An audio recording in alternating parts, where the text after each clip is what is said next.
Live from Fargo and serving you on TV, online, and on the go. This is Valley News Live at 10.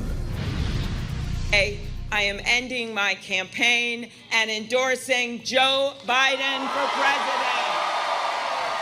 Super Tuesday just got a little more interesting. Former Vice President Joe Biden is consolidating support from former competitors, including Minnesota U.S. Senator Amy Klobuchar. While moderate Democrats are rallying around the former vice president, he still trails Bernie Sanders in the delegate count. Natalie Brand has more from Washington. Former competitors Pete Buttigieg and Amy Klobuchar joined Joe Biden in Dallas Monday night to endorse the former vice president on the eve of the biggest voting day of primary season. He can bring our country together. Klobuchar suspended her campaign Monday, a day after Buttigieg did the same. I indicated to him that if I became the nominee, I'd come and ask him to be part of an administration. The dramatic Democratic shakeup comes as 14 states and American Samoa get ready to cast their ballots. Biden has new momentum following a big win in South Carolina, but trails Bernie Sanders in the delegate count. I think there's an awful lot of people who are running for office who don't want to run with Bernie at the top of the ticket as a self-proclaimed socialist. The economic establishment and the political establishment are becoming very nervous. Polls show Sanders leading among likely voters in the two biggest delegate prize states Tuesday, California and Texas, where millions of people have already cast ballots in early voting. More than 1,300 delegates are up for grabs Tuesday, but delegates are awarded proportionally based on performance, meaning no one candidate will emerge with a lock on the nomination. We've got a long ways to go. Former New York City Mayor Michael Bloomberg will also appear on the ballot Tuesday, the first test of his unorthodox campaign and hundreds of millions of dollars in spending. I would be able to attract moderate Republicans who like some of Trump's policies but don't necessarily like him. Thank you very much, North Carolina. Thank you very much. President Trump continued his trend of rallying in states on the eve of Democratic contests. Natalie Brand, CBS News, Washington.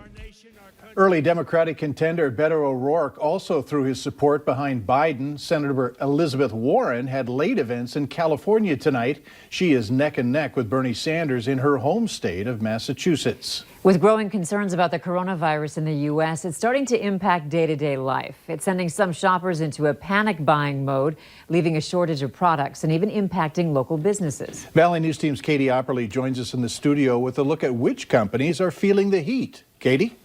Mike, masks, bottled waters, cleaning supplies, they are all flying off the shelves amid the spread of the coronavirus. It's happening in stores across the country, but even here at home, certain supplies have run out. If you take a look online, items are sold out or have limited supply at stores like Costco or Staples. And you may start to see more local shortages as time goes on.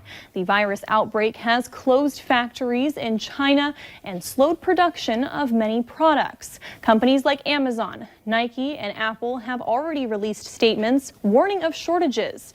Procter & Gamble just announced that Chinese materials impact more than 17,000 of their products.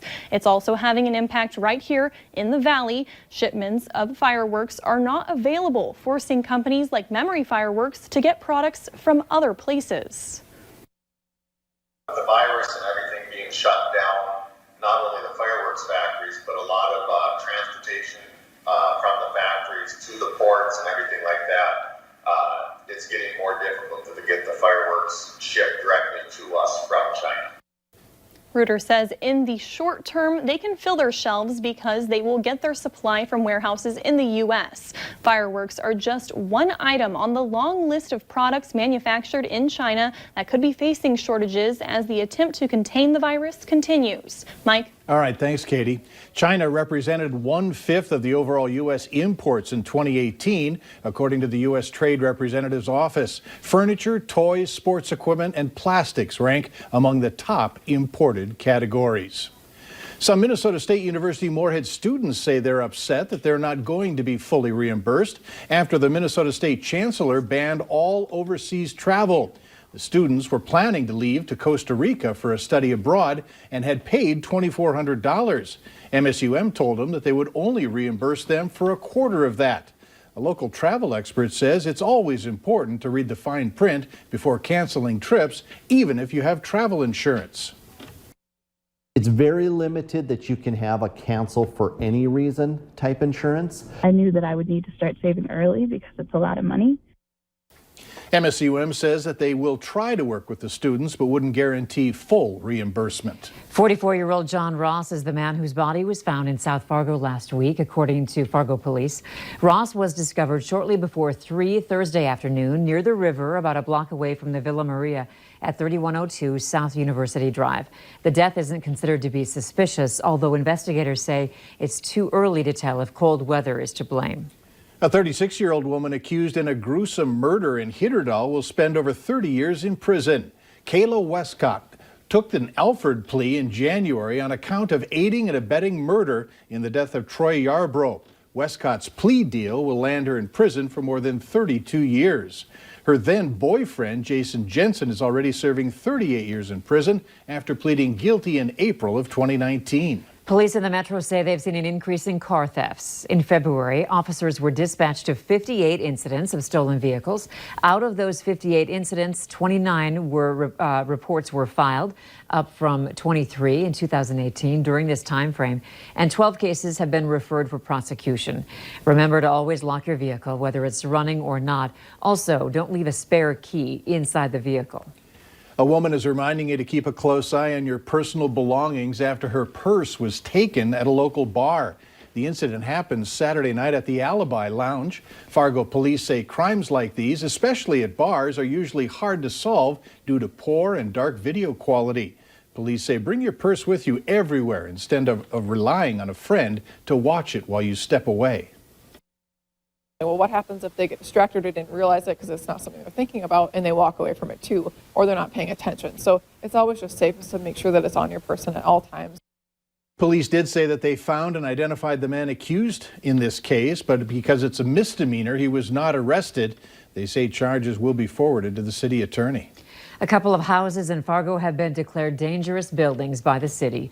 The homes are on the corner of 2nd Avenue South and 15th Street. Inspectors found several issues, including an infestation of rodents, rotten wood, and a cracking foundation. One of the houses has been the subject of complaints dating back to 2006. The owner, Richard Nelson, declined talking on camera, but says the city is picking on him. Spicy Pie in Grand Forks is closing its doors. Officials with the business say the closure for the foreseeable future is due to a recent health issue with the store manager, Andy Gores. The move business closed Sunday. Although details of the health issue were not mentioned, a GoFundMe account has been set up to help him. You can find it on our Valley News Live app.